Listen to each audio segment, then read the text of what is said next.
ನಮಸ್ಕಾರ ಸ್ನೇಹಿತರೆ, one step to success ಚಾನಲ್ಗೆ ತಮ್ಮೆಲ್ಲರಿಗೆ ಸ್ವಾಗತ.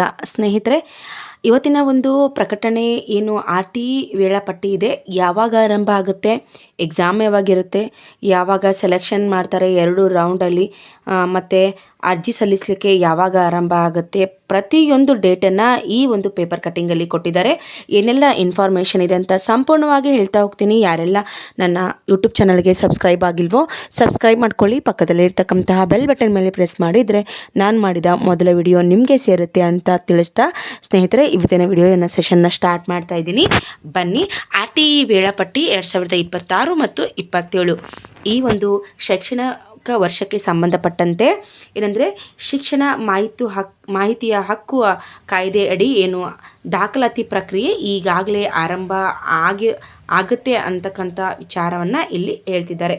ಸೊ ವೇಳಾಪಟ್ಟಿಯನ್ನು ನೋಡಿ ಯಾವ ರೀತಿ ಕೊಟ್ಟಿದ್ದಾರೆ ಅಂತ. ಸೊ ಶಾಲಾ ಶಿಕ್ಷಣ ಒಂದು ಹೊರಡಿಸಿದೆ ಅಂತ ಹೇಳ್ಬೋದು. ಮಾರ್ಚ್ 10ಕ್ಕೆ ನೆರೆಹೊರೆ ಶಾಲೆಗಳ ಅಂತಿಮ ಪಟ್ಟಿ LKG ಮತ್ತು 1ನೇ ತರಗತಿಗೆ ಅನುದಾನ ರಹಿತ ಶಾಲೆಗಳಲ್ಲಿ ಅಂದರೆ ಖಾಸಗಿ ಶಾಲೆಗಳಲ್ಲಿ 25% ಪ್ರಮಾಣದಲ್ಲಿ ಲಭ್ಯವಿರುವ ಸೀಟ್ ಹಾಗೂ ಅನುದಾನಿತ ಶಾಲೆಗಳಲ್ಲಿ ಲಭ್ಯವಿರುವ ಶಾಲಾವಾರು ಸೀಟುಗಳ ಸಂಖ್ಯೆಯನ್ನು ಜಿಲ್ಲೆಯ ಅಧಿಕೃತ ವೆಬ್ಸೈಟ್ನಲ್ಲಿ ಪ್ರಕಟಿಸಲಾಗುತ್ತೆ ಅಂತ.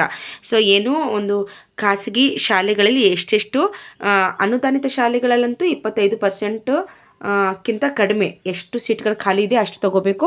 ಮತ್ತು ಅನುದಾನ ರಹಿತ ಪ್ಯೂರ್ ಖಾಸಗಿ ಶಾಲೆಗಳಲ್ಲಿ 25% ಅವರು ಏನು ದಾಖಲಾತಿಗಳನ್ನು ತೆಗೆದುಕೊಳ್ಳಲೇಬೇಕಾಗುತ್ತೆ. ಸ್ನೇಹಿತರೆ, ಮಾರ್ಚ್ 11ರಿಂದ 12ರವರೆಗೆ ಅರ್ಜಿ ಸಲ್ಲಿಸಲು ಪ್ರಯೋಗಾರ್ಥ ಅವಧಿ ಅಂತ ಇರಲಿದೆ. ಇದು ನಿಮಗೇನು ಬೇಕಾಗಿಲ್ಲ. ಸೊ ಆ ಬಳಿಕ ಏನು ಮಾರ್ಚ್ 16ರಿಂದ, ಇದು ಇಂಪಾರ್ಟೆಂಟ್ ನೋಡ್ಕೊಳ್ಳಿ, ಮಾರ್ಚ್ 16ರಿಂದ ಏಪ್ರಿಲ್ 15ರವರೆಗೆ ಅರ್ಜಿಯನ್ನು ನೀವು ಸಲ್ಲಿಸಬಹುದು. ಇದು ತುಂಬಾ ಇಂಪಾರ್ಟೆಂಟ್. ಓಕೆನಾ? ಮಾರ್ಚ್ 16ಕ್ಕೆ ಆರಂಭ ಆಗುತ್ತೆ, ಮಾರ್ಚ್ 15ರವರೆಗೆ ಏನಂತಂದರೆ ಅರ್ಜಿಯನ್ನು ಸಲ್ಲಿಸ್ಬೋದು. ಈ ಒಂದು ನೋಡಿ, ಇವತ್ತಿನ್ನು ಫೆಬ್ರವರಿ 24 ಅಂತ ಅನ್ಕೋತೀನಿ. ಇವತ್ತು 24, ನಿಮಗೆ ಇನ್ನೂ 15ರಿಂದ 20 ದಿನ ಸಮಯ ಇದೆ.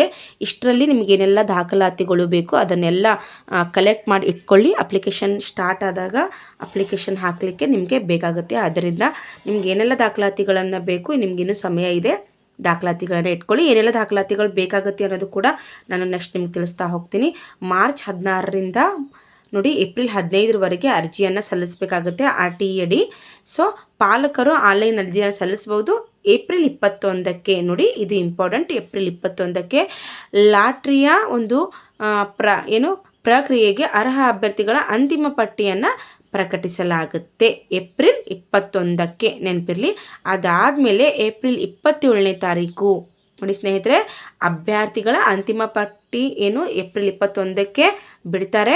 ಏಪ್ರಿಲ್ 27ಕ್ಕೆ ಆನ್ಲೈನ್ ಲಾಟ್ರಿ ಮೂಲಕ ಯಾರೆಲ್ಲ ಆಯ್ಕೆ ಆಗಿದ್ದಾರೆ ಅವರು ಮೊದಲ ಸುತ್ತಿನ ಒಂದು ಸೀಟ್ ಹಂಚಿಕೆಯನ್ನು ಮಾಡ್ತಾರೆ. ಏಪ್ರಿಲ್ 27ಕ್ಕೆ ನೆನಪಿರಲಿ. ಅದಾದಮೇಲೆ ಇನ್ನೊಂದು ಸಲ ಎರಡನೇ ಸುತ್ತು ಏಪ್ರಿಲ್ 29ರಿಂದ ಮೇ 15ರವರೆಗೆ ಶಾಲೆಗಳಲ್ಲಿ ದಾಖಲಾತಿ ಪ್ರಾರಂಭ ಆಗುತ್ತೆ. ಯಾರೆಲ್ಲ ಮೊದಲನೇ ಸುತ್ತಿನ ಒಂದು ಸೀಟ್ ತೊಗೊಂಡಿರ್ತಾರಲ್ವ, ಫಸ್ಟ್ ಸೀಟು, ಸೊ ಮೊದಲನೇ ಹಂತದ ಸೀಟ್ ಯಾರ್ಯಾರು ತೊಗೋತಾರೆ ಅವರಿಗೆಲ್ಲ ಏಪ್ರಿಲ್ 29ರಿಂದ ಮೇ 15ರವರೆಗೆ ಶಾಲೆಯಲ್ಲಿ ದಾಖಲಾತಿ ಮಾಡುವ ಒಂದು ವ್ಯವಸ್ಥೆ ಆರಂಭ ಆಗುತ್ತೆ. ಅದಾದಮೇಲೆ ನೋಡಿ, ನಿಮಗೆ ಮೇ 19ಕ್ಕೆ ಆನ್ಲೈನ್ ಲಾಟರಿ ಮೂಲಕ 2ನೇ ಸುತ್ತಿನ ಸೀಟ್ ಹಂಚಿಕೆ ಆಗುತ್ತೆ. ಇದಾದಮೇಲೆ ಮೇ 20ರಿಂದ ನೋಡಿ, ಮೇ 20ರಿಂದ ಮೇ 30ರವರೆಗೆ 2ನೇ ಸುತ್ತಿನಲ್ಲಿ ಹಂಚಿಕೆಯಾದ ಸೀಟುಗಳಿಗೆ ಶಾಲೆಯಲ್ಲಿ ದಾಖಲಾತಿ ಪ್ರಕ್ರಿಯೆ ನಡೆಯಲಿದೆ ಅಂತ. ಸೊ ಸಂಪೂರ್ಣವಾಗಿ ನೋಡ್ಕೊಳ್ಳಿ ಸ್ನೇಹಿತರೆ, ಸಂಪೂರ್ಣವಾಗಿ ನಿಮಗೆ ಈ ಮಾಹಿತಿಯನ್ನು ನಾನು ನೀಡಿದ್ದೀನಿ. ಮೇ 16ರಿಂದ ಏಪ್ರಿಲ್ 16ರವರೆಗೆ ಏನಾಗುತ್ತೆ, ನಿಮಗೆ ಅಪ್ಲಿಕೇಶನ್ನ ಹಾಕ್ಬೋದು ನೀವು. ಏಪ್ರಿಲ್ 27ಕ್ಕೆ ಮೊದಲ ಹಂತಿನ ಒಂದು ಏನು ಮಾಡ್ತಾರೆ, ಮೊದಲ ಸುತ್ತಿನ ಸೀಟುಗಳನ್ನು ಭರ್ತಿ ಮಾಡ್ತಾರೆ. ಅದಾದಮೇಲೆ ಮೇ 20ಕ್ಕೆ 2ನೇ ಒಂದು ಸುತ್ತಿನ ಸೀಟ್ಗಳನ್ನು ಹಂಚಿಕೆ ಮಾಡ್ತಾರೆ. ಸೊ ಇದು ಇನ್ಫಾರ್ಮೇಷನ್ ಆಗಿತ್ತು.